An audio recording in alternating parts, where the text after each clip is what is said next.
Hi there, everybody. My name is Derek Jarrett from New Perspective Counseling Services. I am a licensed clinical professional counselor in the state of Maine.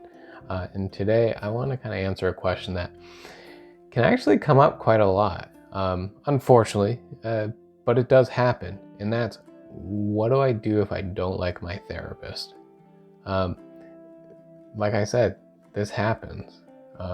Not as a therapist, we know we aren't cut out for all clients. But if you've been going to a therapist for a little bit, you might find yourself asking, okay, this person isn't for me. What do I do now?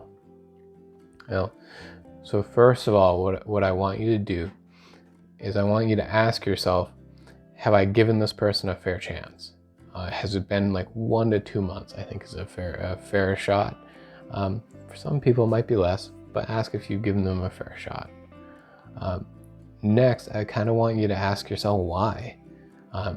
Do they remind you of someone that you may have been frustrated with or may have bothered you in the past? Is it how they say things? Do they talk too much, too little? Are they not challenging you? Whatever it is, I just want you to kind of not spend too much time on why, but just kind of be aware of it. So after you have a kind of a good idea of why, and you've decided that you've given the therapist a fair shot, now what do you do? One of the worst things you can do is just stop going to that therapist. Just disengage. A lot of times that can be the easiest thing to do, because as humans, as people, we don't like to tell people that something's not working. My guess is you might feel afraid or nervous that you're going to hurt that therapist's feelings. But actually, sometimes the therapist would rather you tell them that things aren't working out. Because from my seat, I would rather someone tell me it's not working for them. That way I can refer them to somebody I know, because if I've gotten a chance to know the person, right, over a month or 2 months, I probably have a good idea of what they need and what they're looking for. I have all kinds of people in my network I can refer to.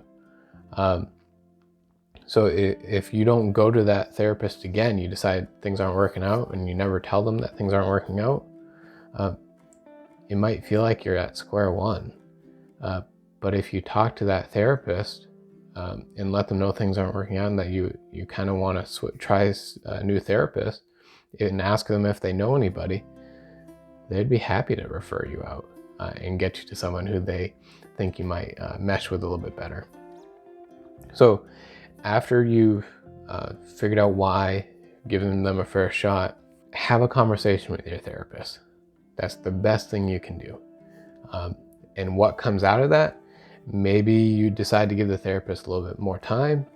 Maybe the therapist will pivot a little bit, or maybe the therapist refers you somewhere else. Whatever happens, there's going to be some good that comes out of it.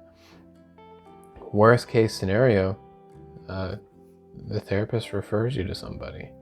And even that's better. That way you feel like you got something out of therapy, right? So I hope that was helpful to you. If you found yourself in this position, we've all found ourselves in this position. It can be a little uncomfortable, especially having that conversation. But I found it can be really rewarding if we have it. Because a lot of times the things that are the hardest and the things that are the most difficult can often be the most rewarding and be the most important to do. So again, I hope this is helpful to you. If you know someone who's going through this or know someone that this might help, go ahead and like, subscribe, or share. It helps out this channel, helps me out, and helps me reach more people. So again, my name is Derek Jarrett from New Perspectives Counseling Services. Until next time, thanks everybody.